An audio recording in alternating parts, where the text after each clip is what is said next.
Bonjour et bienvenue amis auditeurs dans Avec ou sans parure, votre émission de débat d'idées sur Lux Radio. Vous nous écoutez à Casablanca sur le 99.2, à Rabat le 105.4. Fil chirurgical, seringue, sonde, implant, brancard, échographe ou appareils médicaux lourds. Depuis longtemps, le Maroc ne fait pratiquement qu'importer les dispositifs médicaux. 10% à peine de production locale.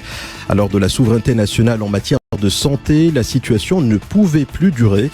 En ce sens, un protocole d'accord relatif au développement de l'industrialisation et du sourcing local des dispositifs médicaux et des produits de santé a été signé fin décembre. Pour en parler avec moi, Saïd Benahajou, vous êtes président du cluster Moroccan Medical Industries. Vous êtes ingénieur en génie électrique. Bienvenue, merci d'avoir accepté notre invitation au débat. Bonjour.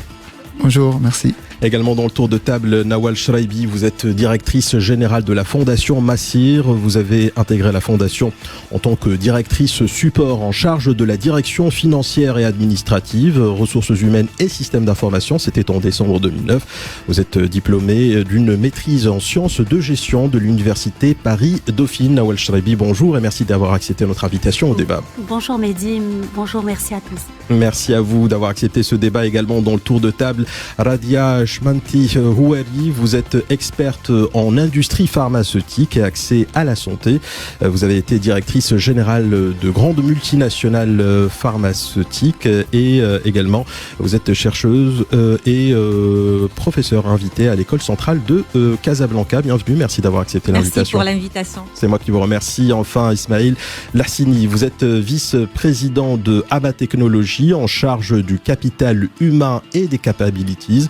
Vous êtes responsable du programme exécutif innovation et entrepreneuriat dans la Health Tech à l'université Mohamed VI des sciences de la santé. Bienvenue Ismail Lassini. Merci Mehdi, merci beaucoup pour l'invitation. C'est moi qui vous remercie. Tout de suite, mesdames, messieurs, l'édito préparé par la rédaction et on se retrouve bien sûr juste après pour vos commentaires.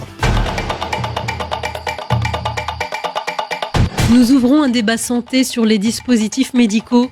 Ils sont définis dans les textes réglementaires comme étant tout instrument, appareil, équipement, produit ou autre, utilisé seul ou en association, y compris les accessoires et le logiciel intervenant dans son fonctionnement, destiné par le fabricant à être utilisé spécifiquement à des fins de diagnostic et ou thérapeutique. C'est un marché, un secteur à part entière qui au Maroc se développe à un certain rythme dont nous débattons aujourd'hui et qui, malgré les difficultés et les obstacles dont nous débattrons aussi, et de ces secteurs qui sont à même de tirer profit de la conjoncture sanitaire actuelle. On fait état d'un chiffre d'affaires de l'ordre de 3 milliards de dirhams et d'une évolution de 3 à 7% par an, une croissance limitée par la concurrence étrangère, chinoise essentiellement. Une croissance limitée aussi par une forte dépendance à l'importation, car la production locale ne représente qu'un faible pourcentage, avoisinant les 10% de ses besoins. Dans ce contexte, le marché est dominé par le secteur public, mais le privé, nous le verrons, se développe et détient de plus en plus de parts de marché. Un marché qui est dit pour être prometteur donc, mais dont les défis sont nombreux, à commencer par le défi organisationnel.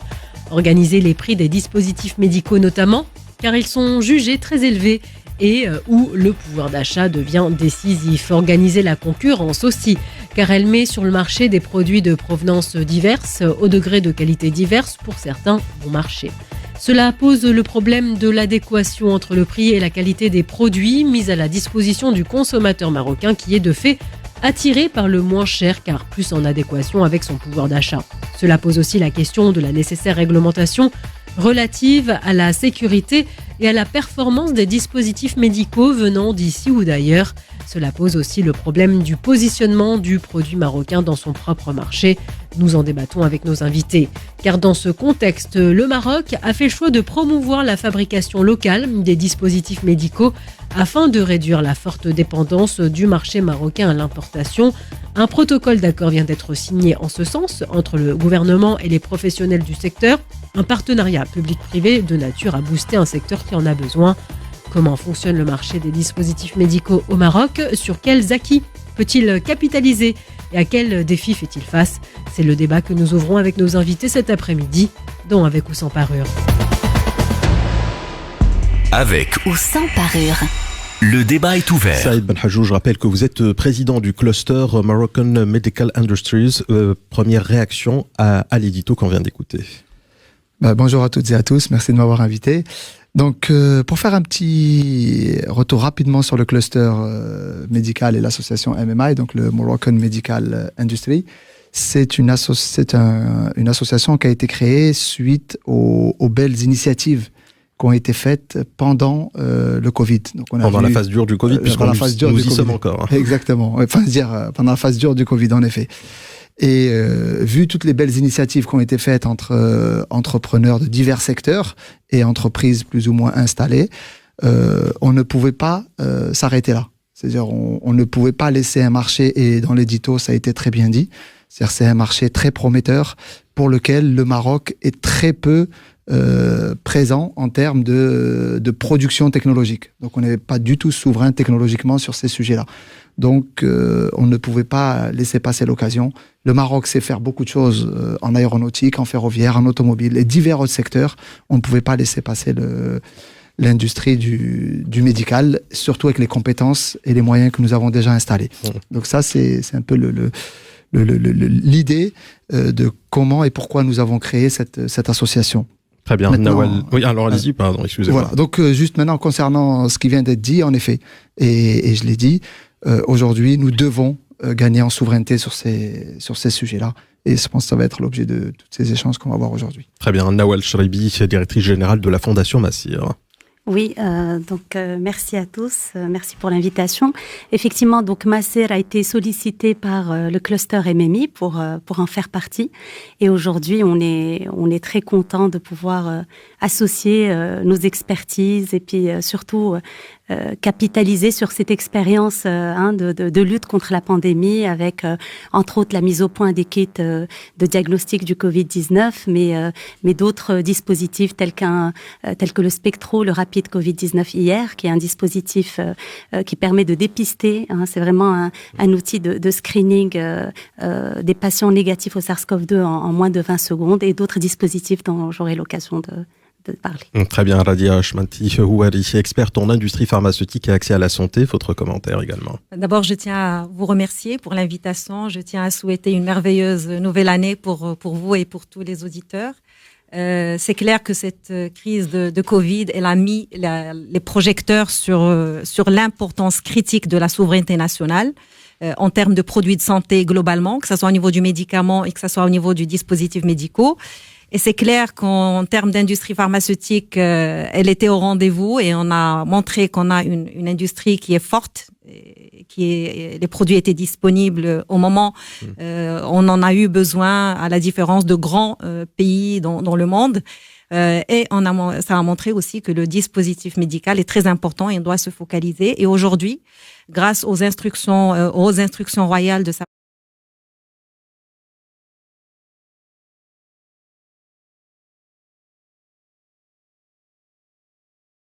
les choses en main et considérer que c'est une priorité. Il y a aussi le ministère de la Santé qui s'est impliqué, ce qui est très, très important. Donc aujourd'hui, je pense que les facteurs clés de succès sont réunis pour lancer une industrie du dispositif médicaux pour le futur.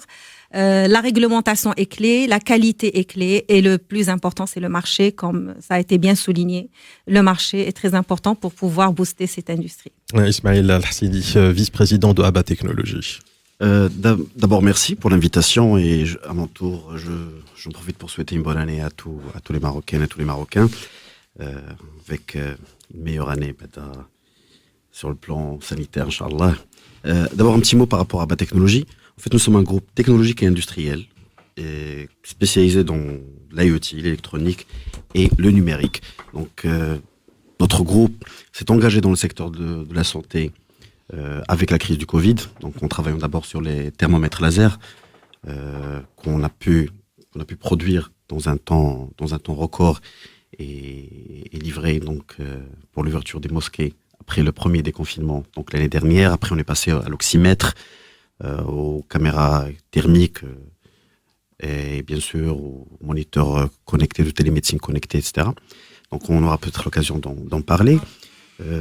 On vient de signer un partenariat avec le cluster médical-biomédical industrie dont nous sommes vraiment très fiers et on va en voir pourquoi c'est important et peut-être ça va expliquer un petit peu certaines questions qui sont posées par l'édito. Donc si on peut rentrer directement dans le sujet, pourquoi on n'a pas une industrie? Peut-être que tout simplement parce que c'était pas une priorité. Aujourd'hui avec le Covid, c'est clair, la souveraineté sanitaire est une priorité absolue. Alors justement, mais c'est vraiment la question que beaucoup se posent puisque on parle d'un marché de pratiquement 3 milliards de dirhams, donc c'est-à-dire que peut-être un peu plus effectivement, mais globalement on parle de 3 milliards de dirhams, c'est-à-dire qu'il y a à peu près 2,7 qui nous échappent si on considère que 90% c'est de l'export. Comment est-ce qu'on peut expliquer à nos auditeurs que pendant longtemps, effectivement, ça n'a pas été une priorité? Et aujourd'hui, quand on nous dit c'est une priorité parce que la Covid nous a appris justement qu'on devait avoir cette indépendance sanitaire, certains pourraient rétorquer que la Covid, c'est passager. Qu'est-ce qu'on peut leur répondre, Saïd Belhadjouf, président du cluster Emami? Alors, ça ne l'était pas parce que déjà c'est un... Enfin, ça ne l'était pas. Il y avait quels moyens avions-nous aussi pour le rendre une priorité? Parce que c'est quand même un secteur très réglementé et très particulier. C'est-à-dire qu'aujourd'hui, le Maroc, il y a quand même une conjoncture qui est assez intéressante avec le Covid. Il y a le Covid d'une part, mais de l'autre, c'est que aussi le Maroc est mature industriellement. C'est-à-dire aujourd'hui, si c'est d'autres pays africains ou d'autres pays dans le monde ne peuvent pas dire la même chose parce que certes, ils arrivent face à une évidence qui est la non-souveraineté ou la non-maîtrise du secteur médical, mais quand même ils voudraient être souverains, ils n'en ont pas les moyens. Mais excusez-moi, mais déjà en 2007, on parlait de produits qui étaient fabricables au Maroc qu'on importait. Donc en 2007, on estimait peut-être, à travers les différentes publications, que le Maroc avait une industrie qui pouvait produire, en tout cas, certains dispositifs médicaux. Certainement pas tous. On est d'accord là-dessus. C'est qu'en 2007, le Maroc avait déjà enclenché son industrialisation et avait les moyens de faire un certain type de produits. Parce qu'aujourd'hui, on a différentes classes. Et à minima, les premières classes, au moins les classes 1, parce qu'il y a 3 classes dans les dispositifs médicaux, de la moins complexe à la plus complexe, à minima, la classe 1 peut être faite au Maroc ou aurait pu être faite au Maroc plus tôt. Maintenant, c'était un marché quand même qui était drivé beaucoup aussi par le prix et pas mal de choses. Aujourd'hui, on vient de se rendre compte que la souveraineté passe par-dessus le côté prix. Mais quand on dit drivé par le prix, il est la palissade, mais je vais le dire quand même, c'est que sur les 10 dernières années, on a vu que les prix n'ont pas cessé de baisser puisque l'orientation qui a été faite s'agissant de l'importation a été beaucoup plus destinée aux produits asiatiques qui, eux, avaient une compétitivité prix au détriment du marché européen. Oui. Et donc le prix ne posait plus problème. Ne posait pas le problème parce qu'ils étaient les plus compétitifs. C'est-à-dire qu'aujourd'hui, quand on aura de la réglementation des marchés, on va aller au moins 10 ans. Oui. Et donc, du coup, automatiquement, on ne privilégie pas la production locale. Ce qui est un changement majeur maintenant dans notre... dans l'esprit, ou du moins qu'il faut qu'on change dans notre mindset. Radia Houari, experte en industrie pharmaceutique. Peut-être quelques chiffres qui vont nous interpeller et qui vont montrer à quel point nous sommes dépendants de l'international. Aujourd'hui, comme vous l'avez bien dit, 90% de nos consommations, de notre besoin est importé. 10% est fabriqué. Nous avons aujourd'hui 6000 entreprises de dispositifs médicaux au Maroc. Uniquement 2000 sont déclarés au niveau de la direction de la pharmacie.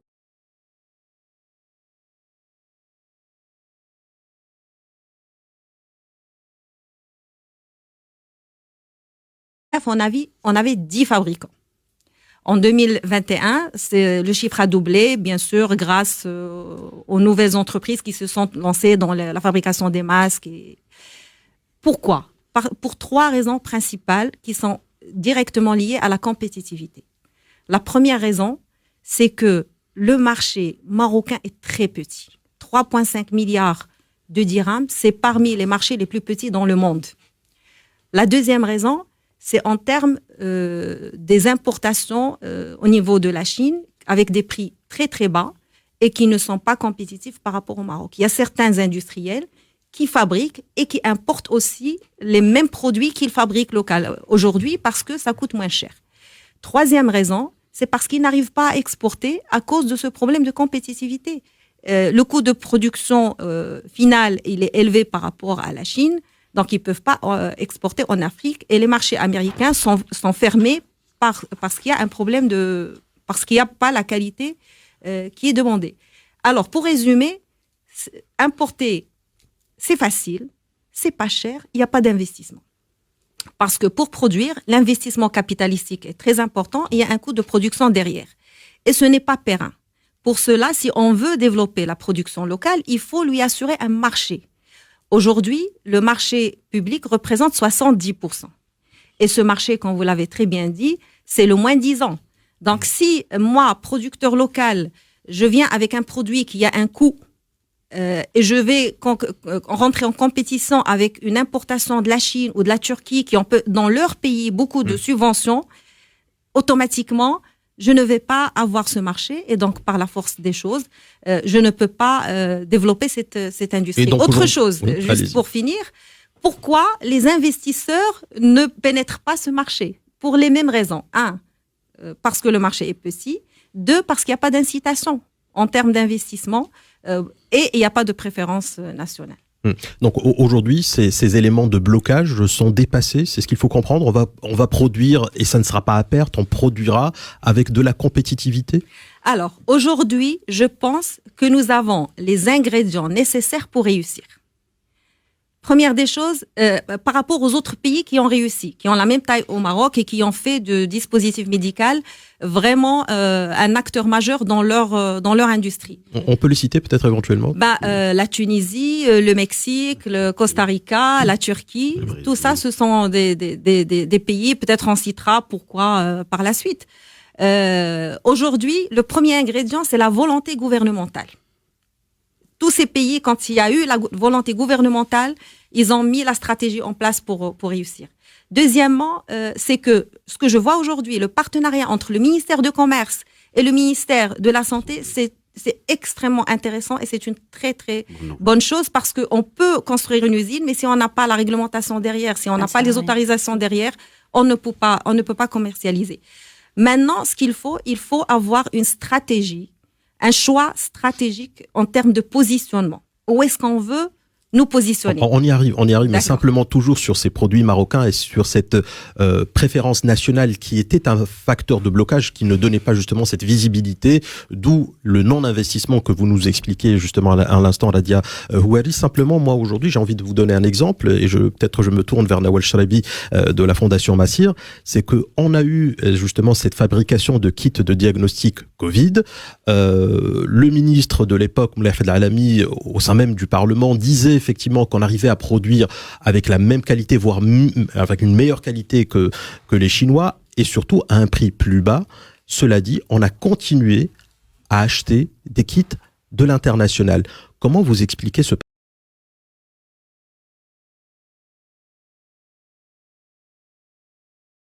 savoir que l'ensemble des kits de diagnostic qui sont utilisés au Maroc, avant la période Covid, que ce soit dans les labos privés, dans les CHU, tout était importé, quelle que soit la pathologie, d'accord ?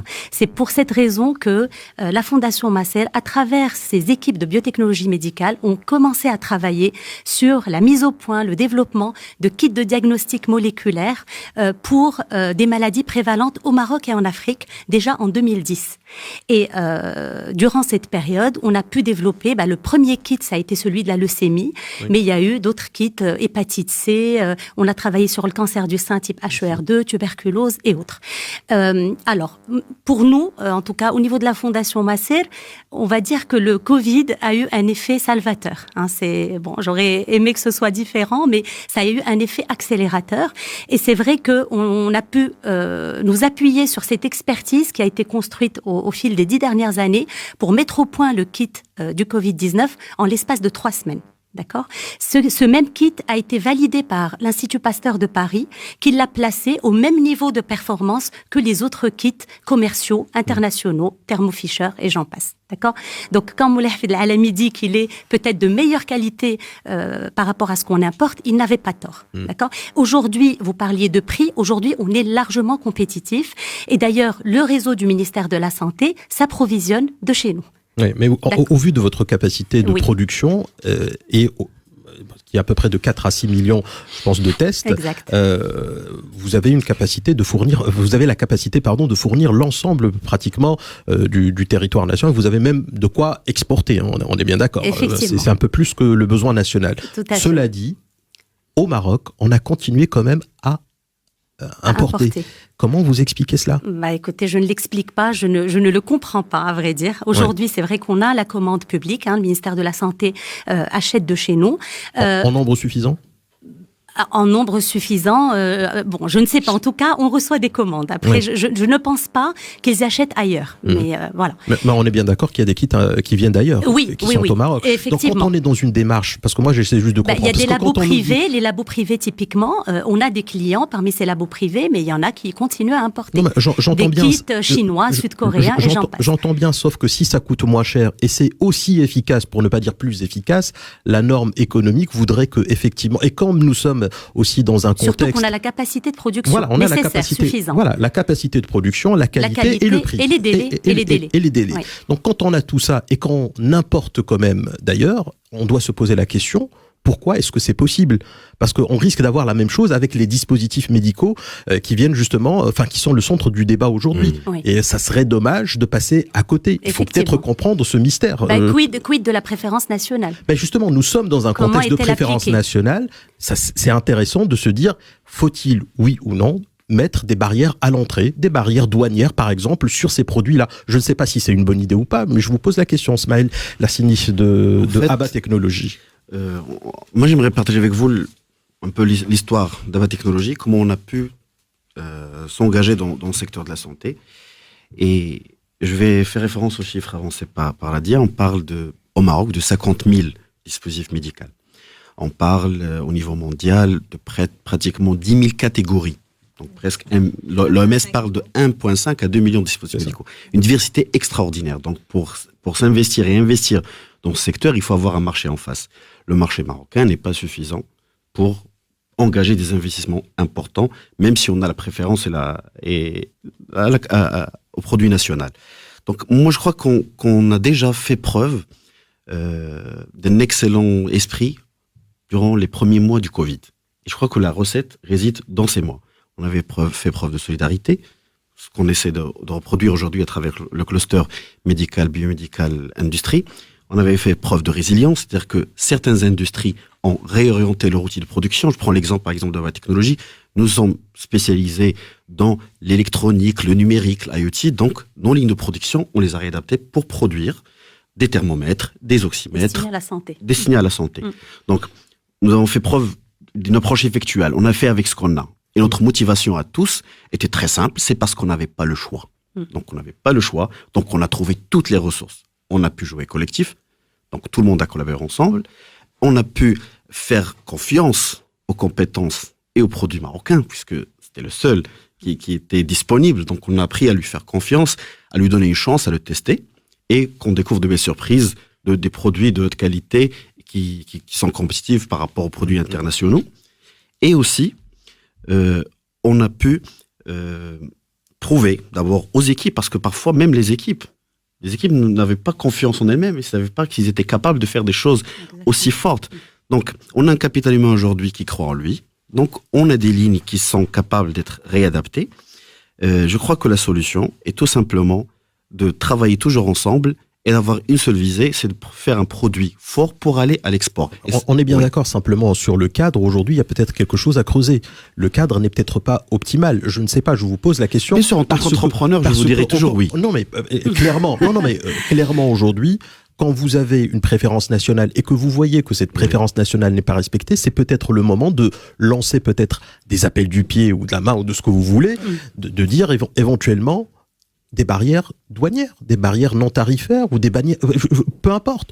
Mais je ne suis pas sûr que la méthode aujourd'hui qui est celle que nous sommes en train d'observer, c'est-à-dire de l'import alors que nous produisons avec des standards de qualité extraordinaires, avec des standards de proximité et de disponibilité et de prix, on a tout ça et on importe quand même. Il y a un moment donné où c'est difficile à comprendre, en tout cas pour le Kidam, Saïd Benhajou.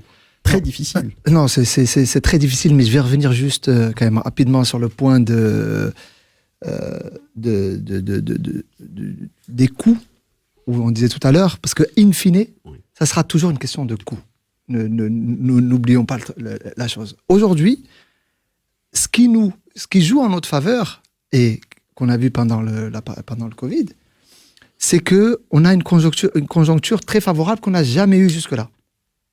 C'est-à-dire que les coûts de transport se mettent à s'envoler, les matières premières explosent, et il y a surtout des règles actuellement qui sont en train d'être introduites et qui vont bientôt voir le jour, c'est la décarbonation. Oui. Donc c'est assez important. Donc c'est avec ces facteurs-là que nous devrons être compétitifs. Parce qu'à la fin, il faudra être compétitif. Et même le marché local, on peut en parler. On peut parler, en effet, il faut des mesures fortes, des différents pouvoirs publics, des industriels et ainsi de suite. Mais avant tout, c'est d'avoir un produit qui doit être compétitif. Parce que notre marché est beaucoup trop petit. De toute façon. Donc, et on a eu ces échanges-là, que ce soit avec le ministre de l'Industrie ou le ministre de la Santé, quelles que soient les règles qu'on peut mettre, et que nous demandons bien sûr, que les règles qu'on pourrait mettre de protectionnisme, elles ne seront pas suffisantes, parce qu'elles seront forcément temporaires. Voilà. Donc c'est très important de garder ça en tête, parce qu'à la fin ça sera une question de prix et il faudra jouer juste avec les règles ou les nouvelles règles qui sont en jeu maintenant. Ismaël, si vous voulez réagir d'Abba Technologies. Oui, absolument. En fait, je vais dire qu'aujourd'hui, Adil avait dit, on a une excellente nouvelle, c'est qu'il y a un partenariat qui a vu le jour entre le ministère de la Santé et le ministère de l'Industrie. C'est une excellente nouvelle pour débuter l'année, parce que je crois que la volonté aujourd'hui, elle existe pour créer cet écosystème. Mais vous n'avez pas l'impression que dans justement cet accord qui a été signé le 28 décembre, il y a un élément qui manque? C'est peut-être le ministère de l'économie et des finances. Il n'est jamais trop tard pour bien faire. Pour qu'il non, mais pour le volet fiscal, et encore une fois, même si c'est temporaire sur les barrières à l'entrée, il aurait peut-être été utile, je ne sais pas, je vous pose la question, d'avoir aussi l'appui du ministère de l'économie et des finances. En fait, on peut l'avoir, mais il n'est pas impossible. Oui, il n'est pas impossible, mais en tout cas, ça a été signé sans lui. Oui. Parlons par exemple de barrières fiscales. C'est pas toujours une bonne idée pour une raison toute simple. Si je mets des barrières fiscales, mais j'ai pas la capacité de production tout de suite, donc je pourrais pas alimenter le marché et répondre aux besoins. Oui, mais vous avez toujours excusez-moi, vous avez toujours les circulaires pour lever une interdiction d'un point de vue purement temporaire. Le temps de rectifier le tir, c'est une option qui est faite pour d'autres produits. Ça peut être le cas aussi pour les dispositifs médicaux. Par exemple, en fait, à mon avis, on gagnerait plus à aller vers plus d'innovation. Quand on va prendre des marchés, le premier marché en termes d'import-d'export, par exemple aux États-Unis, qui consomme 110 milliards de dollars par an de dispositifs médicaux, ou les Espagnols qui consomment presque 10 milliards de dollars, il y a un marché extraordinaire à l'international qui existe, et ce marché peut être le driver. On peut produire pour le marché local pour aller vers l'international. Radia Houari, vous voulez réagir, experte en industrie pharmaceutique. Oui, je souhaiterais réagir par rapport à la préférence nationale, et je suis tout à fait d'accord avec vous. Oui et non. Oui, parce que peut-être pour une période courte, le temps que le côté industriel, c'est quand même bébé, le temps qu'il grandisse, qu'il soit capable de s'envoler ses propres ailes, parce que si on le protège ici, il ne pourra pas exporter, parce que le plus important, c'est qu'il soit compétitif. On peut protéger pour un certain moment le temps qu'on devienne compétitif et pouvoir exporter, parce que le marché est très petit, le marché marocain. Ouais, il est très petit effectivement, mais bon, après on peut aussi avoir des visées sur l'Afrique, sur d'autres contrées. Je voudrais juste que l'on puisse revenir sur la qualité et sur aussi la question fondamentale du positionnement, parce qu'on avait parlé d'à peu près 1,5 million de dispositifs médicaux qui ont été recensés. Aujourd'hui, l'offre Maroc, c'est quoi concrètement? Sur quoi est-ce qu'on va se positionner, puisqu'on ne peut pas se positionner sur les 1,5 million à 2 millions de produits, Saïd Benhadjou? On va se positionner. Aujourd'hui, est-ce qu'on a un cahier des charges clair, net et précis, une vraie stratégie en se disant non, aujourd'hui le Maroc ne peut pas faire parce qu'il y a trois catégories. Ouais. On ne peut pas être sur la troisième, on va être sur la première et la deuxième à 80%, à 20%, à 30%. Est-ce qu'on sait à peu près à quoi ça va ressembler? Vous avez tout dit. Vous avez tout dit. C'est en effet ça. Aujourd'hui, on est parti d'un constat simple. De quoi avons-nous besoin? Et qu'est-ce qui est le plus simple? Commençons par le faire. Et aujourd'hui, on s'est rendu compte, quand on regarde, dire comment est construit l'importation marocaine, on se rend compte qu'on importe majoritairement des produits de classe 1. Oui. En plus. Donc, qui présente un risque qui présente un risque faible. C'est quoi? C'est la règle des 20-80? À peu près, voilà. À peu près 70 à 80%, c'est du consommable, des équipements plastiques. On peut le dire, c'est des produits qui n'ont pas une vraie valeur ajoutée. C'est des produits qu'on peut fabriquer nous-mêmes au Maroc. Mais qui sont malheureusement importés. Bah oui, mais voilà, je crois que c'est justement ça. Mais je suis d'accord avec ce gestion, c'est exactement ça. C'est exactement ça. Donc du coup, on est parti de ce constat-là. On s'est dit, on commence par ces produits-là et on va commencer à les faire et on va les produire et on va arrêter d'importer. C'est déjà, on est parti de là, de l'exercice. Donc, et c'est sur ces produits-là sur lesquels on travaille pour pouvoir les protéger un minimum, au moins pendant une période courte. Parce que c'est vrai, je pense que la protection définitive n'est pas une bonne chose si on veut exporter. On est encore une fois, ça a été suffisamment dit, le marché est trop petit du dispositif médical au Maroc. Pour pouvoir s'exporter, il faut qu'on soit compétitif. Voilà. Et donc sur le premier bloc, on sera compétitif. On peut être compétitif. On peut être compétitif parce que les règles ont changé. On parle de transport, de matières premières, de décarbonation, de maturité de l'industrie.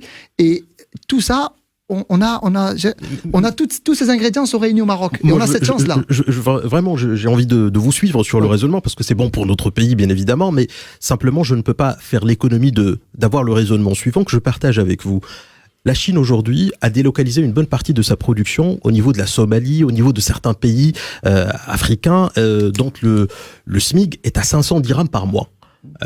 Comment on fait pour être compétitif face aux produits chinois qui vont s'installer, même avec la taxe et avec le sujet de la décarbonation, s'ils produisent en Afrique? Alors, aujourd'hui, on a des produits chinois, des mêmes produits qui sont chinois, d'autres européens, et sur lesquels il y a un ratio de 2, 3, voire 10 en prix.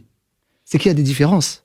C'est-à-dire à nous de commencer sur ces produits importés, et c'est le travail qu'on nous faisons dans les associations et l'objet de ces signatures avec les différents ministères, c'est de changer de positionnement.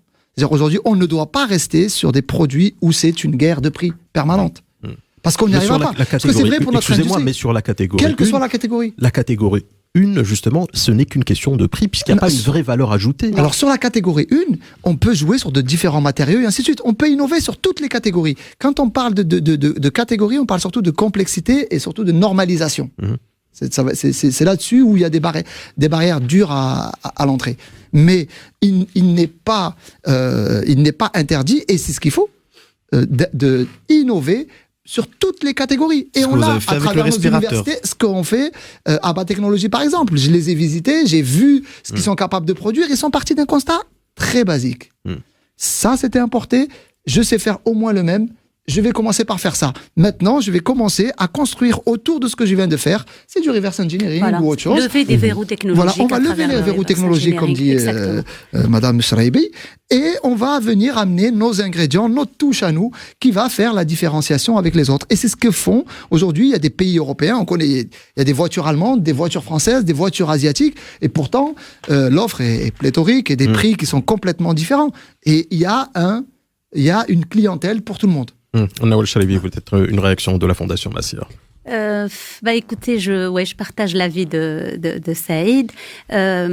Aujourd'hui, ce qui est sûr, c'est que la R&D et l'innovation ont un rôle primordial à jouer dans cette construction et cette alimentation du Made in Morocco. Aujourd'hui, avec cette crise sanitaire, on a vu à quel point on avait toutes les compétences au niveau du pays, au niveau du royaume, des ingénieurs, des chercheurs de très haut niveau. Et d'ailleurs, on a vu également à quel point ils ont surperformé en période de stress. Il y a de ça aussi. Aujourd'hui, tout à l'heure, on parlait de mobilisation, d'intelligence collective, etc. Et je pense qu'il faut capitaliser sur tous ces ingrédients pour aller plus loin. En parlant du Made in Morocco, au-delà de la partie barrière à l'entrée, etc., il y a également des campagnes de sensibilisation des consommateurs finaux qui doivent être effectuées en permanence, les sensibiliser sur l'importance, l'enjeu du Made in Morocco. Aujourd'hui, arrêtons de penser que tout ce qui est importé est de meilleure qualité, c'est faux. Et aujourd'hui, tant qu'on peut le faire nous-mêmes, à un meilleur coût, effectivement, il faut y aller. Il y a ça d'une part. D'autre part, il faut également que cet ancrage du Made in Morocco s'inscrive dans un processus d'amélioration continue de nos produits.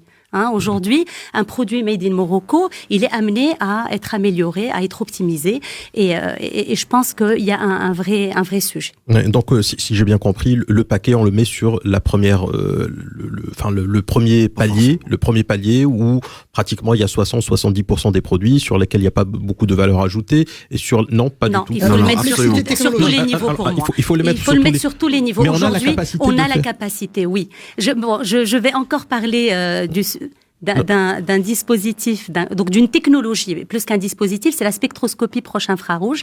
C'est une techno qui a été, creusée. On a travaillé dessus, en tout cas les équipes à Masser, durant ces 5 dernières années. C'est une techno qui permet de faire des analyses en temps réel sans utiliser de réactifs. Et ça a été utilisé dans des analyseurs d'huile d'olive, des analyseurs de sol, etc.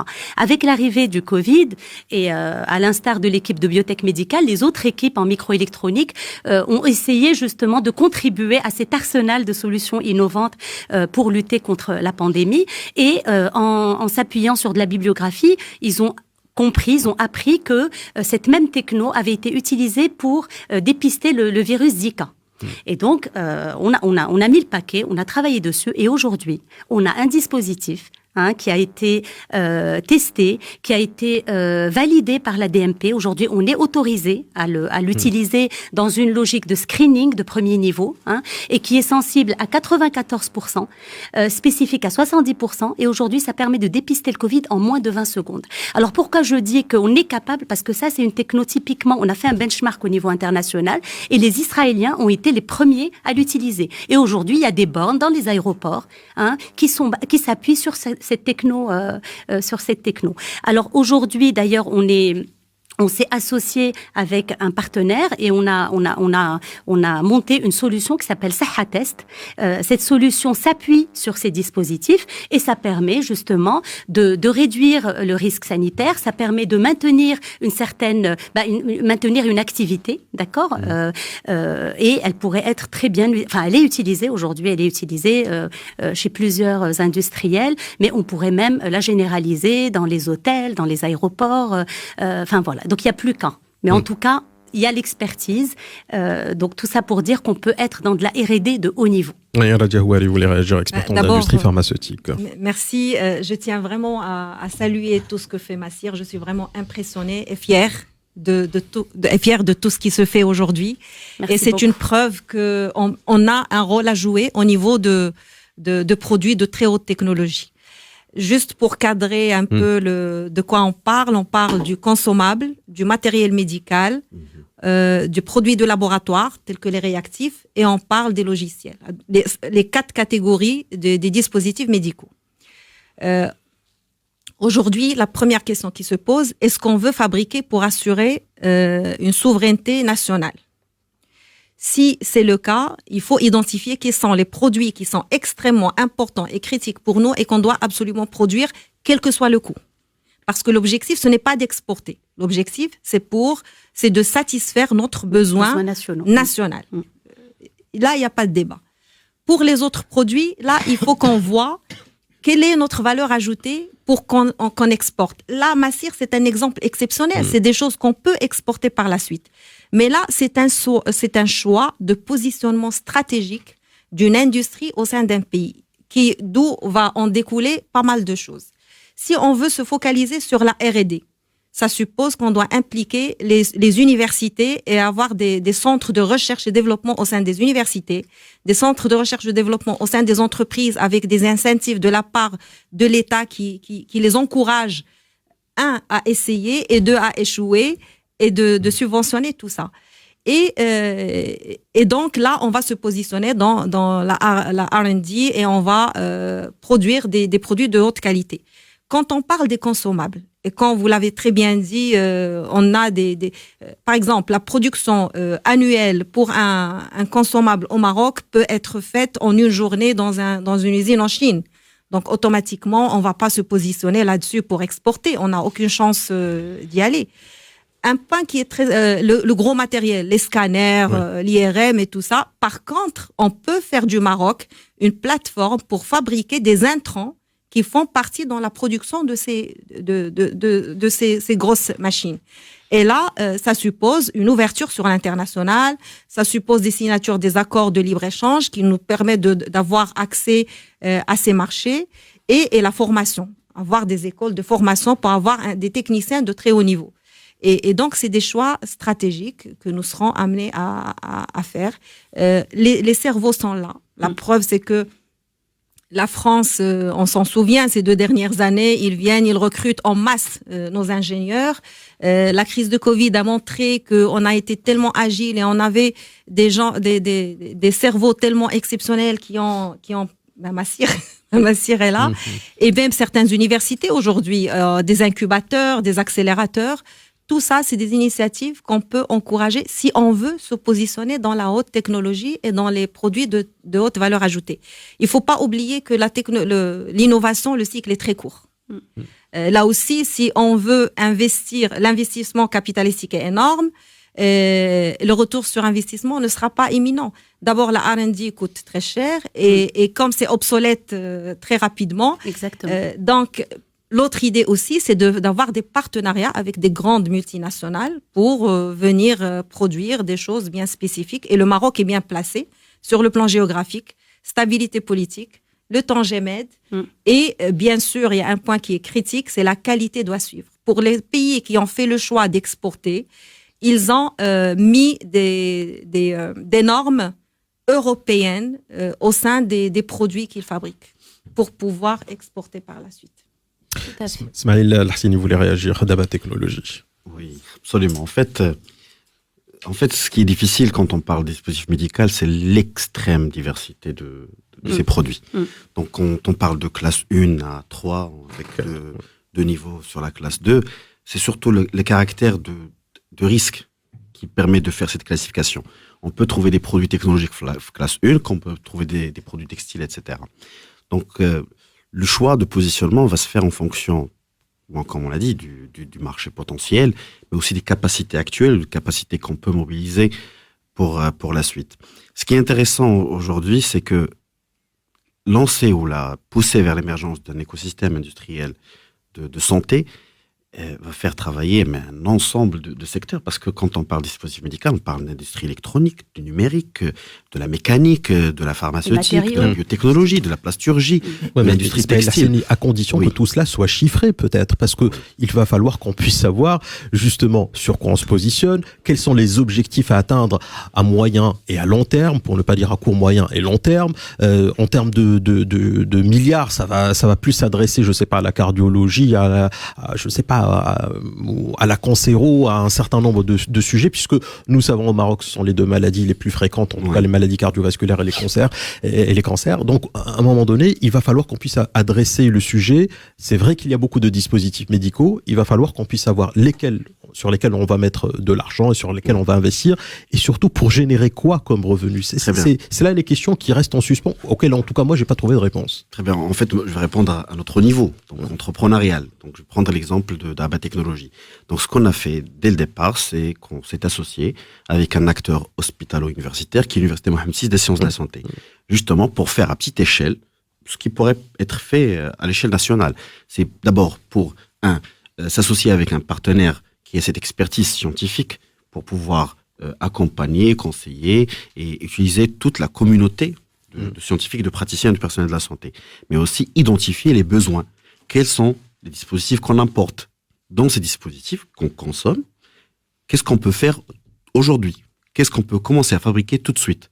Et commencer par cela, face à un vrai marché qui est présent, et grandir petit à petit.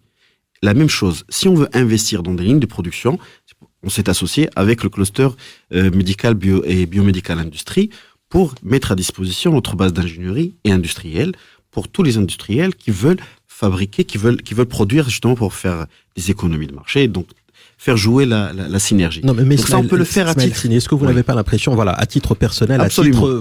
Mais l'idée, c'est de peut-être avoir un dispositif qui soit un peu plus macro et qui embrasse pratiquement, j'ai envie de dire, tout le paysage marocain, et non pas forcément des initiatives personnelles ici et là. Et c'est là où on parlera à ce moment-là peut-être de stratégie, parce que c'est ce qui a été fait d'ailleurs comparaison n'est pas raison, mais c'est ce qui a été fait dans l'automobile. On a d'abord adressé petit à petit le sujet, on s'est engagé sur un nombre de commandes, sur un nombre de recrutements, et tout était clair. Et là, il était difficile de ne pas dire que c'était une stratégie. Aujourd'hui, dans ce qui a été signé, le côté stratège, il est où ? C'est une vraie question. Le côté stratège, j'arrive pas à le voir. Peut-être que vous le voyez. La signature en soi est une stratégie, déjà. Parce que, en fait, en voulant mettre en place cet écosystème, ou dire cette industrie du dispositif médical et des produits de la santé, on a d'abord listé un certain nombre de points bloquants. Parce que c'est vrai que depuis tout à l'heure, on me dit c'est bien, il ne faut surtout pas démarrer sur des produits dits simples technologiquement, ou accessibles technologiquement de manière simple, et pouvoir faire de la R&D. Mais on s'est rendu compte que, parlons de la R&D. C'est bien, Maser est une fondation qui fait de la R&D. C'est bien, elle a vocation à faire de la R&D. C'est pas la vocation de toutes les startups ou de toutes les petites entreprises ou les porteurs de projets ou autres PME. Aujourd'hui, nous, dans notre stratégie, c'est déjà comment on va financer la R&D. Parce que ça, c'était un point bloquant. Par exemple, un des points bloquants, c'est le financement de la R&D. C'est pour ça que on a bien vu, 90% c'est des importateurs, le reste c'est des distributeurs. Ou l'inverse.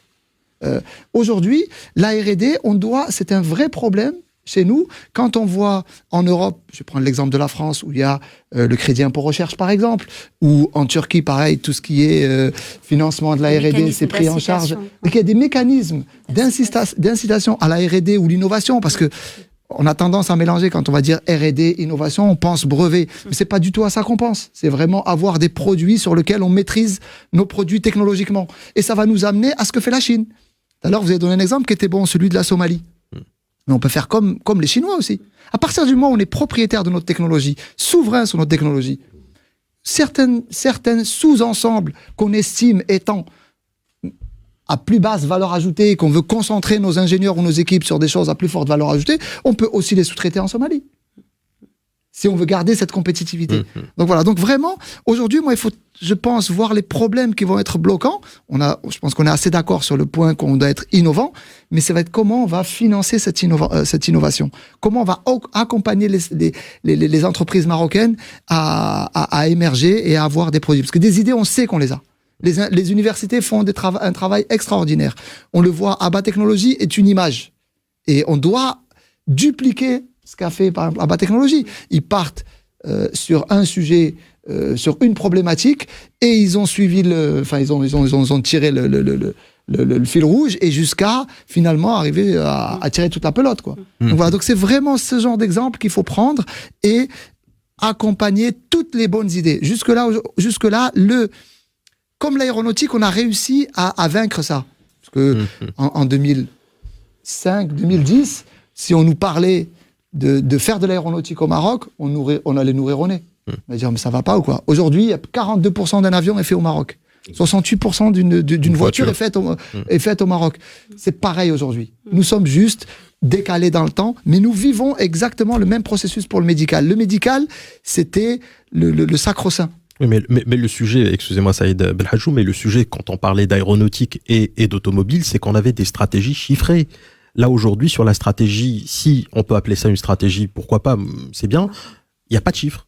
C'est-à-dire qu'aujourd'hui, si on démarre, on se dit, on a signé le 28 décembre 2021, l'objectif auquel on doit arriver à échéance, par exemple, d'ici 5 ans, on ne sait pas c'est quoi. Enfin, moi, je ne sais pas. Alors, aujourd'hui, nous avons... Est-ce que c'est une question qui est légitime ou pas? Oui, non, elle est légitime, elle a raison. Et on a ces chiffres-là, parce qu'aujourd'hui, on sait on importe 3 milliards.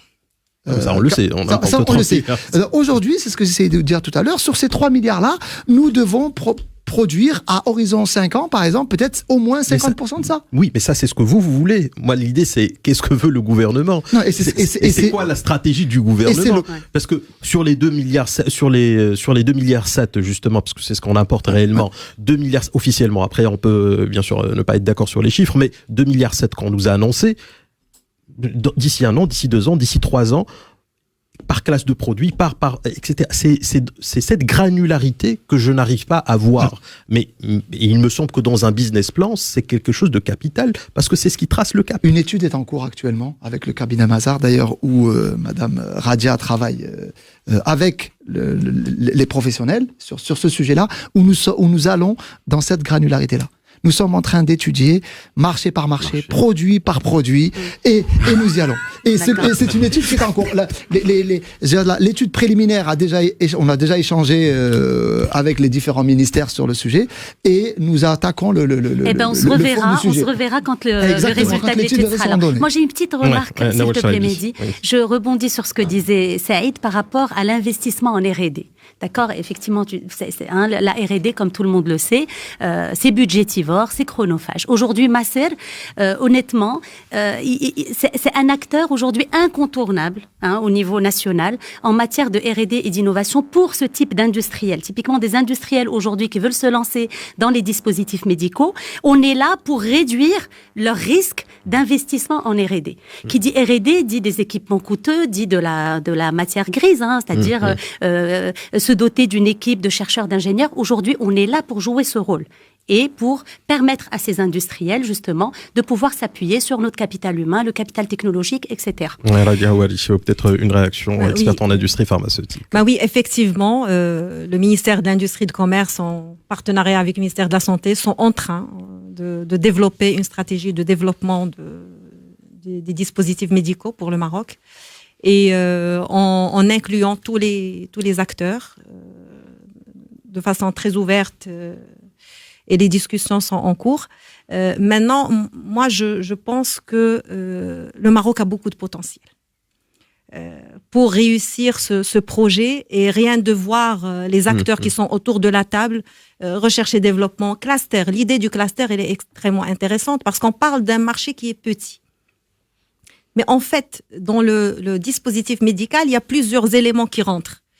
On peut imaginer d'avoir une usine, mais qui va servir pas uniquement le dispositif médical, qui peut servir l'automobile, l'aéronautique ou d'autres industries.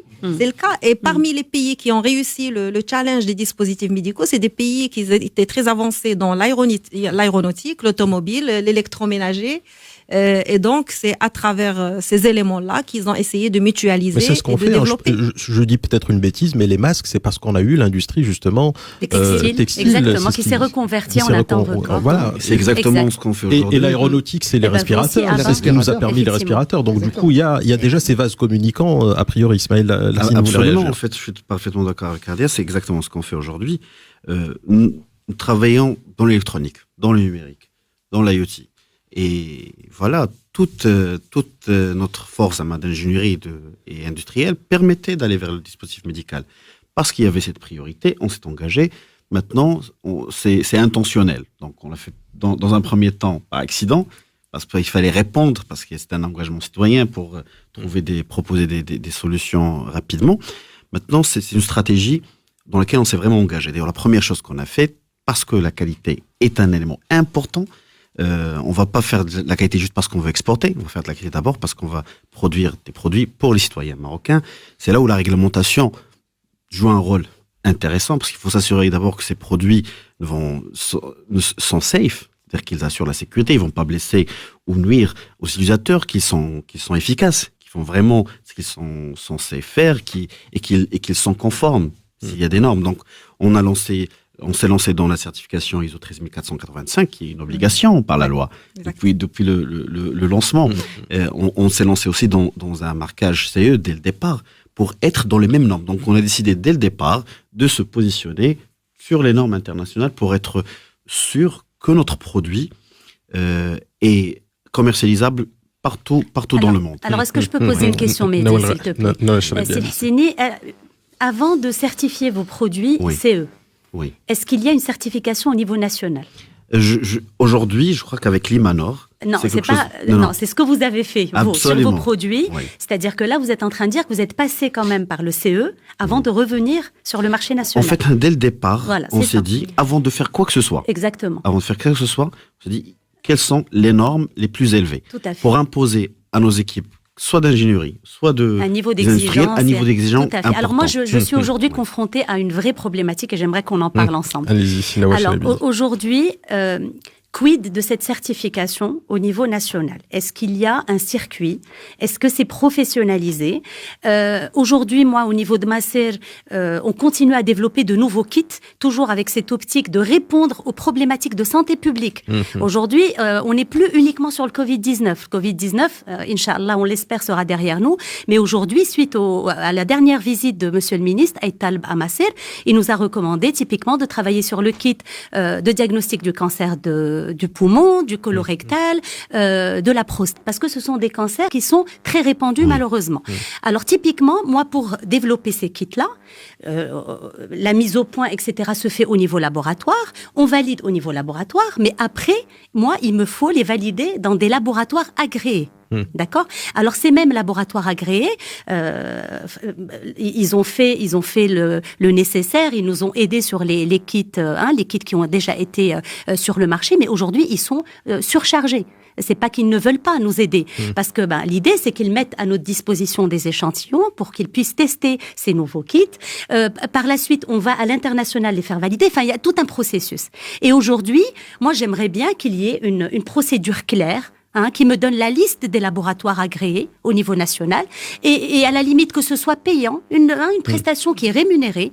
Et je sais que en déposant mon kit, je dis n'importe quoi, le 1er février, à la fin du mois de février, j'ai mes résultats, j'ai mon rapport, etc., qui va me permettre de constituer mon dossier et le déposer à la DMP. Parce que c'est à la procédure, elle est comme ça. Donc ça, c'est la première question pour les kits. Maintenant, je reviens au dispositif. Aujourd'hui, à Maser, et depuis plusieurs années déjà, l'équipe a mis au point un réactif de diagnostic de la tuberculose qui va s'appuyer, c'est plus de la PCR en temps réel, c'est de la LIMP. D'accord? Donc, le réactif a été validé par l'Institut Pasteur de Casa. Il a été enregistré par la DMP. Donc, aujourd'hui, je suis autorisée à le vendre aux laboratoires privés, au CHU, etc. Mais la beauté de Maser, c'est justement cette pluridisciplinarité et cette synergie qu'il y a entre les différentes équipes. Et aujourd'hui, j'ai les équipes de microélectronique avec l'équipe de biotech qui ont mis au point un dispositif qui s'appelle le LabonCard. Donc, LabonCard, c'est laboratoire sur carte électronique. C'est un petit dispositif qui permet de dépister la tuberculose en moins de 30 minutes versus plusieurs jours pour les méthodes classiques. Donc, ce dispositif, aujourd'hui, il fonctionne. Il permet de faire 12, donc il y a 12 points, enfin 12 comme on dit, voilà, pour 12 échantillons en même temps. Et ça permet de l'utiliser dans des zones reculées où il n'y a pas de CHU, où il n'y a pas de laboratoire, etc. Aujourd'hui, moi, pour pouvoir le certifier au Maroc, pour qu'il puisse être utilisé, comment je fais ? D'accord. Mais est-ce qu'on est obligé... Non, parce que je sais qu'il y a la circulaire du ministère qui date du 19 février 97 déjà, qui réglemente tout ce qui est enregistrement, etc. Bon, je sais Alors pas l'enregistrement, c'est une chose. Moi, mon réactif, il est enregistré. Maintenant, je parle de valider et certifier ce dispositif où il y a de la microélectronique, il y a de la biotech. Mais justement, la question étant de se dire peut-être aussi que si on arrive à avoir cette certification au niveau européen, voilà, CE, à quoi bon peut-être passer par une nouvelle certification et donc passer par un dispositif administratif qui risque de ralentir aussi le schmilblick, excusez-moi de l'expression. Oui. Est-ce que cette question peut se poser aussi comme ça, Saïd Benhajou? Non, c'est évident qu'il faut nos propres labos de certification. Oui. Parce que ne serait-ce que pour pouvoir, si on doit à chaque fois certifier un de nos produits, l'envoyer en Europe ou aux États-Unis ou en Asie, on n'aidera en rien le développement des dispositifs médicaux. On est bien d'accord que tout ce qu'on doit produire doit profiter, comme on a dit tout à l'heure que le Maroc est un petit marché, ça doit profiter au Maroc et aux Marocains bien sûr, mais aussi au reste des pays qui peuvent être intéressés par nos produits. Donc quand on fabrique, on a déjà une visée à l'international. Donc finalement, peut-être il faut faire certifier. Peut-être se dire certifiant chez eux, parce que c'est le premier marché international, l'Union européenne étant le premier marché international, et puis si c'est bon, si c'est validé au niveau européen, forcément ça devrait être validé au niveau marocain. En raisonnant comme ça, on va tout de suite mettre un filtre sur au moins 70% de tous ceux qui ont de bonnes idées. Ouais. On va automatiquement les Donc c'est une mauvaise éliminer. idée. Les exclure. Et moi les exclure. Donc il faut pour profiter de l'ensemble des bonnes volontés, des bonnes idées, des bons produits marocains, il faut se certifier localement. Exactement. Il faut Exact. que nous ayons des labos certifiés qui soient reconnus mondialement. Donc, qu'on fasse reconnaître nos certificats, l'IMANOR, le CEMAC et autres par les organismes internationaux. Ouais, à Radia fait. Houari voulait réagir. Oui, c'est juste pour information, depuis 2021, au niveau de l'ACE, il y a une nouvelle réglementation en termes de certification qui devient très, très draconienne, à tel point que même en Europe, il y a certains qui décident de ne pas déposer un produit pour la certification parce que c'est tellement fastidieux et ça coûte tellement cher que ça n'en vaut pas la peine et donc du coup, ils Mais abandonnent. c'est peut-être aussi un gage de qualité, a priori. Ben, la certification, c'est un gage de qualité, mais Parfois, il y a quand une vous certaine parlez- limite à la Pareil, qualité. Il y a une certaine limite à la C'est- qualité. Ouais, bon, bah, Non, Parce que c'est- ça peut devenir... s'il vous plaît. Oui. Oui. Excusez-moi. Ça devient parce que c'est ça. draconien. C'est des deal Ouais. killers, en fait. Non, en fait, ça devient une protection de marché Absolument. complètement déguisée. Absolument. C'est pour ça que je dis, c'est vrai qu'on élimine Ouais. beaucoup d'industriels si jamais on focalise sur la FDA ou Absolument. le CE Ouais. médical ou normes japonaises ou autres. Donc c'est pour ça qu'on doit faire reconnaître. Ça, c'est un must Oui. sur lequel d'ailleurs nous travaillons là, l'objet de la signature avec le ministère de la Santé et de l'Industrie. Un des axes de travaux, c'est professionnaliser la et certifier des certification. produits. Donc il y a la au Maroc. certification Oui. qu'on a abordée. Il y a peut-être aussi un point important, et c'est pour ça que je faisais aussi tout à l'heure allusion à la signature, à laquelle éventuellement manquait un département ministériel, mais après c'est les professionnels qui voient ça du bon œil. Simplement, sur les produits et les dispositifs médicaux, nous avons aussi une TVA. Oui. Et cette TVA, elle est de 20%. Et est-ce qu'on peut imaginer que la TVA sur les produits et les dispositifs médicaux soit complètement revue, pour ne pas dire annulée, comme on l'a fait pour les médicaments éventuellement, Radia Houari? Est-ce que ça ne serait pas encourager justement cette production locale? Ben, effectivement, de certains pays, justement, ils ont enlevé complètement la TVA et aussi les taxes douanières avec, en tant que élément d'encouragement de la production locale, effectivement. Non, mais c'est un point important, parce que 20% de plus sur un produit, ça peut changer éventuellement la vie d'un investisseur. Hein. C'est pas... Effectivement. Saïd Ben Hajou. C'est surtout pour le patient. Aussi. Aussi, Pour la TVA. Je pense pas que ça impacte. Je pense qu'avant d'arriver à la TVA, pour l'investisseur, pour l'industriel, il y a les problématiques de certification, Oui, de mais financement c'est- de la R&D, Oui, mais ça, on en a parlé. des incentives. C'est ça le boss. Je pense que la TVA, ça, c'est un point à voir avec le coût final pour le patient. Alors, c'est vrai que ça s'y prête pour le médicament. Je suis pas sûr que ça s'y prête complètement sur les dispositifs médicaux, notamment les dispositifs médicaux lourds. Voilà, donc quand on va faire un scanner, le coût de la TVA, qu'il est entré avec ou sans TVA, fabriqué au Maroc ou fabriqué à l'étranger, je suis pas sûr que ça impacte le patient final. Et avant d'arriver à la TVA, il y a le prix. Aujourd'hui, le prix est libéral. Est-ce qu'il faut aussi, est-ce qu'il faut pas réglementer comme on réglemente pour les médicaments? Ben, justement, c'est en cours. Il y a la réglementation pour les produits classe 3 à haut risque. Et la réglementation pour les autres dispositifs médicaux va arriver dans quelques mois d'après le ministère de la Santé. Nawal Charabi, peut-être une réaction de la Fondation Massir sur cette question de TVA et de réglementation des prix. Je ne sais pas quoi dire. Non, j'ai pas de réaction particulière. Ouais, Ismaël Larsini, d'Aba Technologie. En fait, moi je crois que le véritable challenge, c'est un challenge de R&D, de marché d'abord, de recherche-développement, parce que ça coûte cher. Moi j'aimerais bien, je rêve qu'il y ait 12 massers. Bah, c'est ce qu'on devrait avoir dans un Exactement. pays qui... On peut reproduire ce modèle, parce que justement, aucune entreprise ne peut se permettre d'avoir un centre de recherche-développement qui va toucher tout le spectre nécessaire pour produire chaque année une dizaine de nouveaux produits, parce que le cycle d'innovation est vraiment trop court dans le dispositif médical. Donc, je crois qu'il y a un travail à faire, donc au niveau de la collaboration avec les universités, un modèle qui est une success story qu'il faut reproduire, donc trouver les moyens de la reproduire un peu partout dans les différentes régions du Maroc, pour pouvoir assurer ce vivier. donc de nouveaux projets Exactement. et du capital humain nécessaire pour pouvoir faire ce travail d'abord d'ingénierie, de design, mais aussi de suivi, de maintenance, parce qu'un dispositif médical, ça aussi ça s'inscrit dans le temps pour une grande partie. Quand on parle de produits électroniques, il faut assurer la garantie et la maintenance pour s'assurer que le produit est toujours de bonne qualité. Très bien.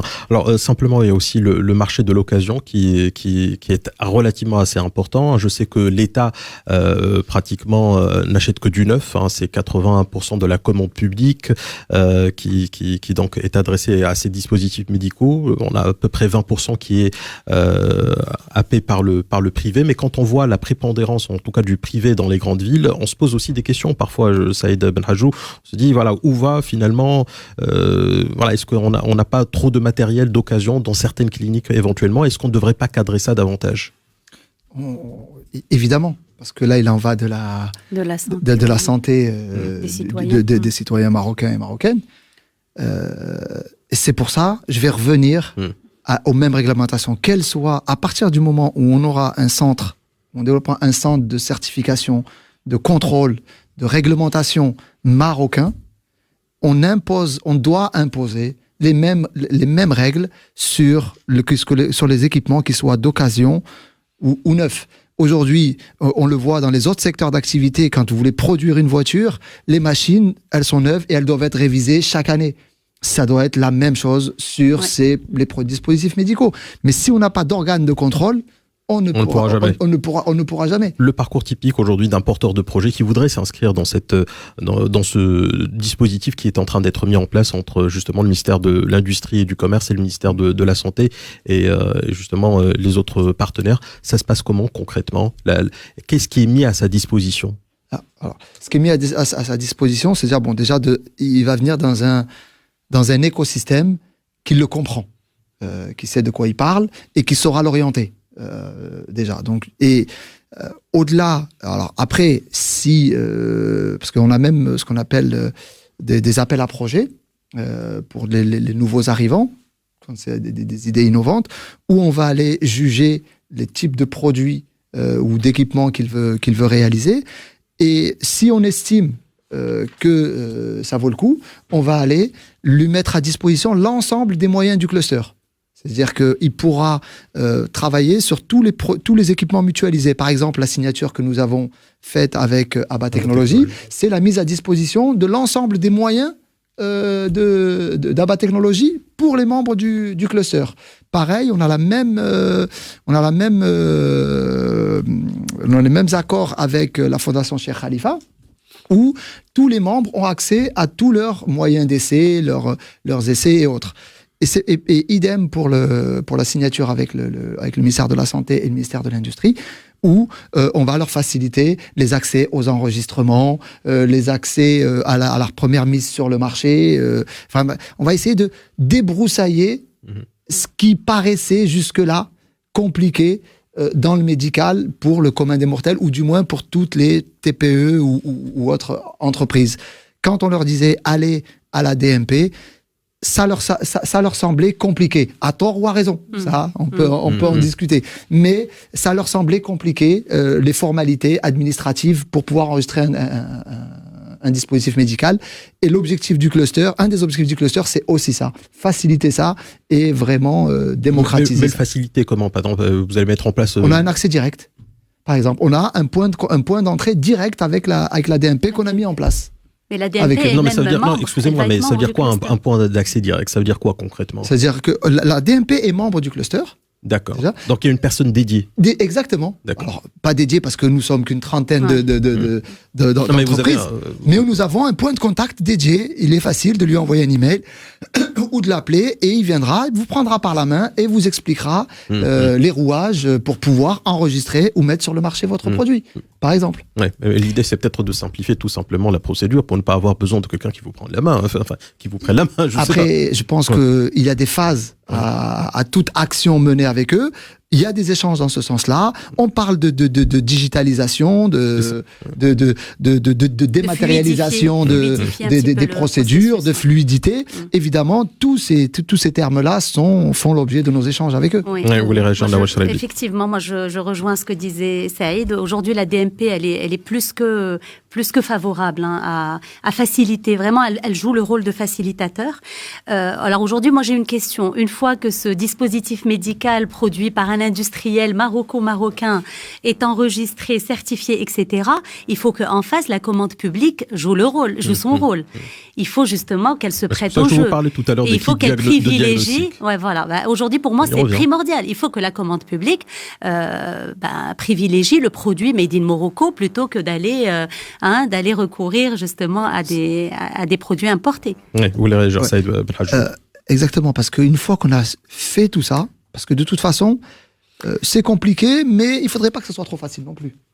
Parce que sinon, on va pas se retrouver avec tout et n'importe quoi. Donc, c'est une réglementation. Il faut que les produits soient de qualité, il faut qu'ils respectent une réglementation et ainsi de suite. Donc ça, parce qu'à la fin, c'est quand même un patient marocain ou marocaine qui sont derrière. D'accord ? Donc ça, c'est déjà important. Maintenant, une fois qu'on a passé tout ça, en effet, là, c'est la commande publique où c'est intéressant d'échanger et de travailler pour que ça change. Parce qu'aujourd'hui, il nous est arrivé, moi, à titre personnel en tant qu'entreprise, et je pense que Masser vit la même chose, Abba a dû vivre la même chose, et tout le monde le vit. Vous arrivez avec votre produit, il est bon, il est certifié, mais le jour où vous allez déposer dans un appel d'offres, on va vous dire vous n'avez pas de référence. Ah oui, ça, moi je l'ai eu. Voilà. Donc là, il faut revenir au B.A.B.A. Vous n'êtes pas référencé. Voilà, ça va être surtout ça. Donc, c'est là-dessus qu'il faut travailler. Il y a la problématique effectivement des références, mais il y a aussi peut-être la problématique des prix, puisqu'on prend le moins-disant souvent dans ces sujets-là, a priori, si j'ai bien compris. Mais là, vu la conjoncture dans laquelle nous sommes actuellement, on arrive à être compétitif. Je l'ai dit tout à l'heure, coût de transport, matières premières qui explosent, on arrive quand même malgré tout sur certains produits, on arrive à être compétitif. Il y a tellement de produits que vous ne pourrez pas être compétitif partout. On est d'accord, mais je pense qu'il faut prendre les problèmes les uns après les autres. Déjà, il faut lever ce premier verrou. C'est-à-dire autoriser. Mais l'idée, en fait, derrière la question, c'est de se dire, sur les dispositifs médicaux, est-ce qu'on doit privilégier, comment est-ce qu'on fait une bonne conciliation entre le prix et la qualité, justement, du produit? C'est ça le challenge, justement. Parce que c'est pas comme du ciment, je veux dire, je sais pas, je prends le ciment, c'est pas c'est un dispositif médical, c'est très particulier, ça touche la santé des personnes. Et donc, parfois, vous avez, je sais pas, une valve, je dis une bêtise peut-être, une valve cardiaque qui va être vendue à 500 € ou 5000 dirhams, une autre à 2005. Peut-être que celle à 2005 est bien aussi. Donc, forcément, il va falloir faire un arbitrage non seulement sur le prix, mais aussi sur la qualité, mais de chaque dispositif pour pouvoir faire les choix les plus optimaux pour le patient marocain ou les patients que nous avons au Maroc, qu'ils soient marocains ou pas d'ailleurs. Il faut passer au mieux disant. C'est-à-dire noter. Mais c'est un vrai process pour chaque pièce, en fait. Et de toute façon, si on décide, et on a décidé que c'était souverain pour nous, que de maîtriser ces technologies, ces technologies et les dispositifs médicaux. Donc il faut savoir ce qu'on veut. Alors d'un côté, il a raison ça. Et d'un côté, on nous demande de maîtriser des savoir-faire technologiques en vue de renforcer la sécurité sanitaire. Et de l'autre, tout le monde ne joue pas le jeu. Moi, je pense qu'il faudrait qu'on soit sur la même longueur d'onde et qu'on soit surtout cohérent dans les actions. Oui, Radia Ouari, vous voulez réagir, expert en industrie pharmaceutique. Alors par rapport au prix, ça dépend de qui a soumissionné. Si vous êtes deux producteurs marocains, même circuit de production, les mêmes coûts, là, le moins 10 ans est justifié. Si c'est un producteur national versus une importation, c'est clair que le prix de l'importation peut être peut être plus bas grâce à l'économie d'échelle qu'on n'en a pas aujourd'hui. Maintenant, si on veut privilégier et développer le dispositif médical, je pense que le partenariat public-privé est très important. Comment ? Moi, quand il y aura une stratégie nationale qui est claire, je connais mon besoin et je sais que je vais développer le produit X. Eh bien, je vais nouer un partenariat avec un industriel ou deux peut-être pour développer ce produit pour moi. Moi, en tant que public, je vais garantir pendant 2-3 ans la capacité de production de cet industriel le public va acheter uniquement de mon usine. Et comme ça, on va pouvoir encourager le développement de dispositifs médicaux au Maroc grâce au partenariat public-privé. Parce que moi, je peux, en tant qu'industriel, venir et investir dans un produit qui n'intéresse pas peut-être le ministère ou qui n'est pas utile pour le pays. Bon, bien sûr, il y a des études de marché, mais ça me met à risque. Moi, quand je vais investir, si je n'ai pas de marché, si je n'ai pas acheteur, je ne vais pas le faire. Par contre, si moi, j'espère, quand cette stratégie nationale elle est mise en place, c'est que le ministère de l'Industrie et le ministère de la Santé impliquent les industriels marocains pour travailler ensemble sur l'exécution de cette stratégie nationale en termes de production. Sur la loi, je ne sais pas si vous voulez réagir peut-être éventuellement, mais Radia Ouari, experte en industrie pharmaceutique, il y a une loi qui justement encadre les dispositifs médicaux, c'est la loi 84-12. Bon, cette loi n'est peut-être pas forcément entrée en vigueur comme on l'aurait souhaité, je pense. Bon, elle n'a pas été véritablement mise en application, mais aujourd'hui, si on devait partir d'une feuille blanche, est-ce qu'il va falloir réviser cette loi, ou éventuellement quelques ajustements, ou est-ce qu'il va falloir vraiment repenser la chose dans sa globalité? Moi, je pense déjà il faut mettre la loi en application parce que la loi, elle est sortie. La loi actuelle est bonne. La loi est sortie en 2013. Les textes d'application sont sortis en 2017. Depuis 2017 à 2021, elle n'est pas appliquée à 100%. Donc, il faut d'abord accélérer l'application de cette loi parce qu'elle va protéger le citoyen marocain aussi. Parce qu'on parle de qualité. Aujourd'hui, on a 50 000 dispositifs médicaux au sein du marché. Est-ce qu'elles sont testées? Est-ce qu'elles sont de bonne qualité? On a vécu la Covid, rien qu'avec les oxymètres. Des fois, ça marche, des fois, ça marche pas. Alors, imaginez, vous avez un parent, il faut mesurer la saturation, oui. Et si elle est pas bonne, c'est la panique totale. C'est peut-être on va lui donner un traitement qui n'est pas le bon, etc., etc. Donc, déjà, appliquer la loi et après, une fois qu'elle est appliquée, on verra s'il faut changer. Je pose la question parce que je me suis dit, puisque c'est pas appliqué, c'est peut-être l'occasion de retoiletter tout ça en fonction des nouveaux éléments que nous avons, qui sont ceux notamment de la souveraineté nationale sur les dispositifs médicaux et sur tout ce qui est sanitaire de manière générale. Après, je sais pas, c'est à vous de voir. Je sais pas si vous voulez peut-être réagir là-dessus, Saïd Belhajouf, président du cluster Maroc Medical Industries. Alors, oui, bien sûr. Alors, je pense que s'il y a des choses à toiletter, voilà. Toiletton, exactement. Évidemment. Maintenant, en effet, déjà, commençons par mettre en application. Moi, je pense qu'avant même de refondre ou prendre de grandes actions, il y a de petites actions qu'il faut mener rapidement. On est revenu à la commande publique. On a signé avec la MJS, donc c'est l'association des cliniques privées qui s'engage aussi à acheter du Made in Morocco. Je pense, menons d'abord ces premières... Excusez-moi, mais quand on dit ils se sont engagés, le privé s'est engagé pour acheter du Made in Morocco, c'est quoi l'engagement concrètement? L'engagement, c'est de promouvoir... Non, est-ce que c'est un document qui est écrit? Est-ce que c'est contractuel? Est-ce que c'est quoi concrètement? C'est la convention qui a été signée. C'est une convention qui n'est pas obligeante, on est bien d'accord. Qui n'est pas obligeante. Moralement, elle est obligeante, mais réellement... Moralement, elle est engageante. Juridiquement, non.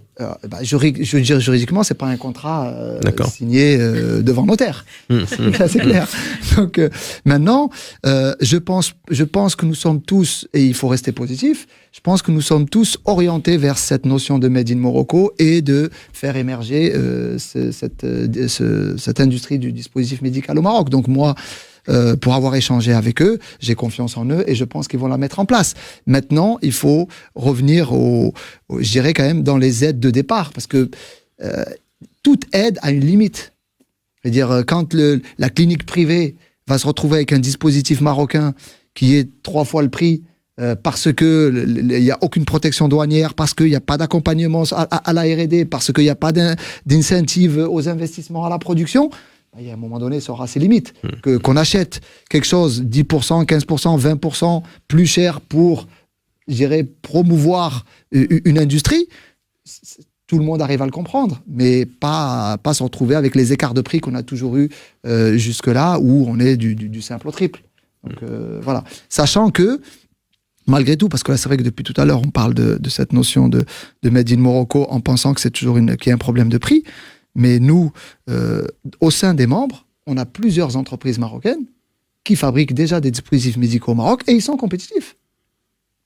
Donc c'est qu'on y arrive, c'est que on arrive à avoir une économie suffisamment mature, suffisamment transversale pour pouvoir massifier. C'est-à-dire le même qui fabrique pour plusieurs industries fabrique aussi pour du médical, notamment dans tout ce qui est injection plastique.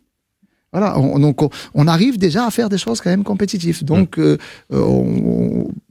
et vu la conjoncture actuelle, je pense que ça va s'accélérer. On sera de plus en plus compétitif. Le marché africain, c'est un marché prioritaire ou pas pour justement cette industrie marocaine naissante du dispositif médical? Et est-ce que justement avec ces certifications à l'international, on parlait de normes UE tout à l'heure, Union européenne, est-ce qu'on pourra être compétitif? Et est-ce que le marché africain, qu'on sait sensible au prix, pourra-t-il absorber ce produit marocain? Aujourd'hui, sur d'autres secteurs, on le voit que les Marocains s'exportent très bien, notamment dans l'agroalimentaire, l'automobile ou autre. On retrouve, pour avoir tourné un peu en Afrique, on retrouve beaucoup de produits marocains. Et l'Afrique, de manière générale, est friande de produits marocains. Donc aujourd'hui, pour les dispositifs médicaux, on n'a aucun souci. D'ailleurs, actuellement, on est en train de travailler sur des partenariats avec des partenaires au Burkina Faso pour transférer certaines lignes de production marocaines de dispositifs médicaux, notamment de masques et d'autres produits pour le marché africain au Burkina Faso. Donc le marché africain, lui, je pense qu'il est de toute façon sous-servi. Donc, mais est-ce qu'il est solvable? C'est ça la question, c'est pas sous-servi.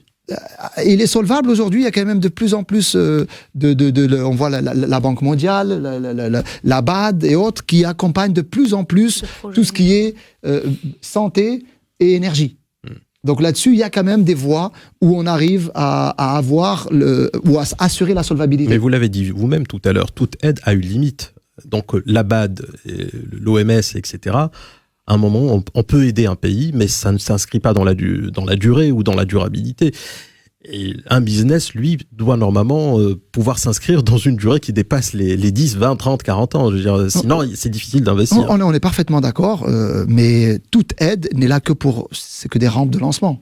C'est-à-dire, après, c'est chaque pays prend son destin. Voilà, à condition que le pays en question prenne son main. Est-ce que, par exemple, le Burkina Faso, vous avez une visibilité justement sur cette prise en main qui serait l'émanation, quelque part, d'une action politique gouvernementale? Sur ce type de produit, on a une visibilité. Maintenant, on ne va pas transférer des lignes de production de scanners, parce qu'on aurait beaucoup moins de visibilité. Donc, mais dépendamment des produits, et généralement sur les produits primaires, parce que on parle de made in Morocco et de manque de dispositifs au Maroc ou en Afrique, mais 9 fois sur 10 on parle de dispositifs médicaux primaires. Aujourd'hui, il y a un problème mondial de seringues, par exemple. Donc c'est-à-dire, on pourrait avoir des vaccins, mais on n'a pas les seringues pour les injecter. Donc voilà, il faut vraiment remettre chaque chose à sa place. Voilà, donc vraiment, pour l'Afrique aujourd'hui, je pense qu'il faut raisonner sur les marchés qui sont accessibles et sur lesquels nous serons compétitifs. Dawal Chalabi, directrice générale de la Fondation Massir. Merci Mehdi. Effectivement, comme je l'ai dit précédemment, à Massir, dès le départ, en tout cas sur le volet kit de diagnostic, on s'est intéressé au marché marocain et au marché africain.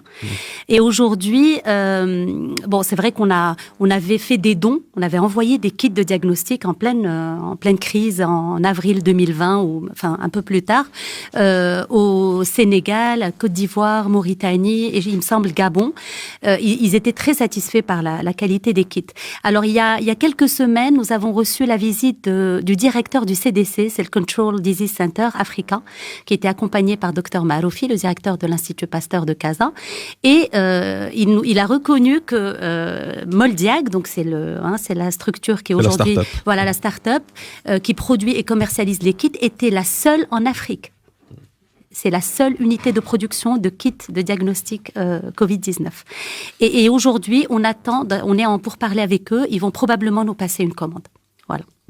Radio sur cette question d'Afrique et d'export vers justement le continent, on va dire. Aujourd'hui, le Maroc exporte en Afrique, mais en fait, il exporte ce qu'il importe. Donc, c'est de la distribution.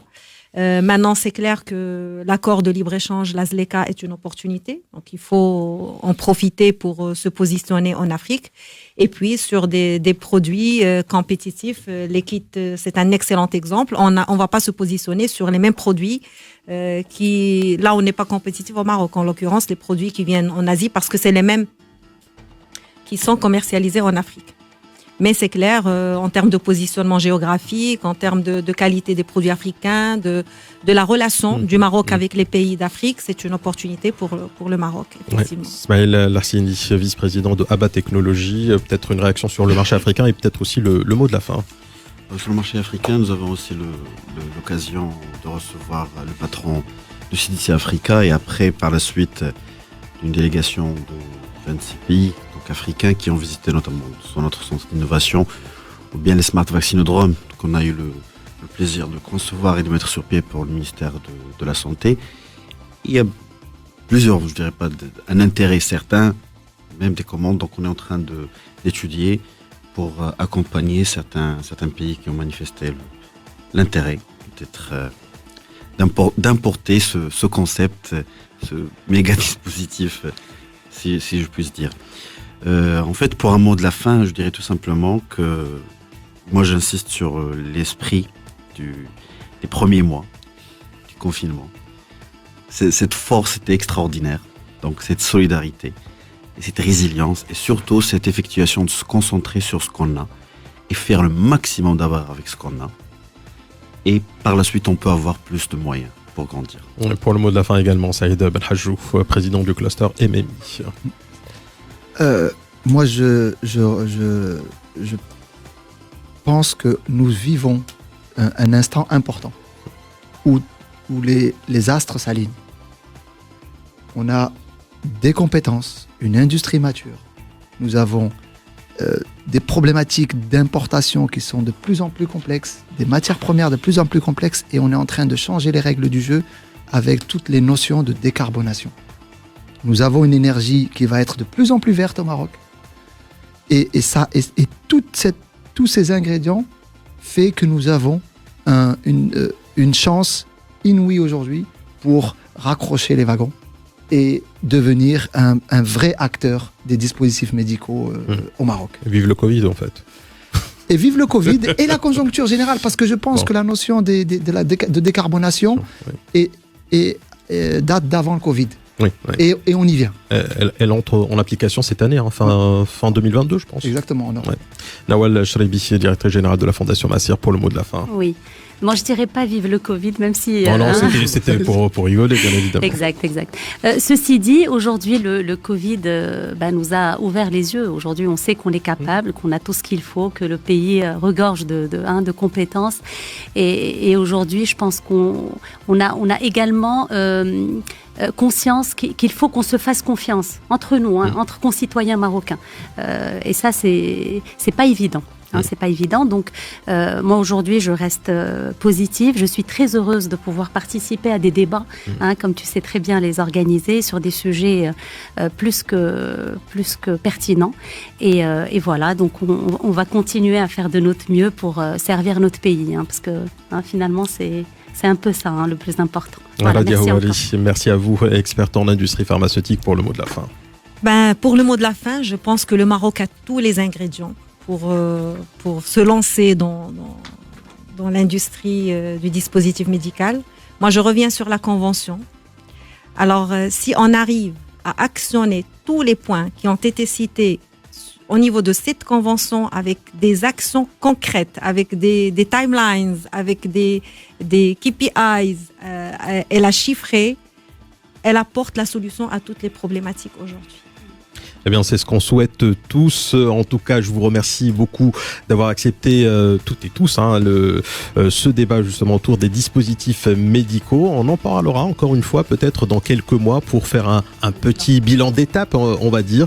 En tout cas, merci beaucoup Saïd Benhajou, président du cluster Moroccan Medical Industries. Merci à Nawal Chreibi, directrice générale de la Fondation Massir. Merci également à Radia Houari, experte en industrie pharmaceutique et accès à la santé. Merci à Ismaël Larsini, Khalili, vice-président de ABBA Technologies en charge du capital humain. Merci beaucoup donc à nos invités. Tout de suite, place aux après-midi Tentation, c'est jusqu'à 18h. 18h30, le journal du luxe présenté par Donia Hachem. Les Nuits Magiques, c'est de 20h à minuit en compagnie de Karim Alam Boucher. Merci à Youssef Housmi à la réalisation, Rizan Zahir et Reda Al-Ansari à la production. Excellent après-midi à toutes et à tous. Je vous retrouve demain pour un autre débat.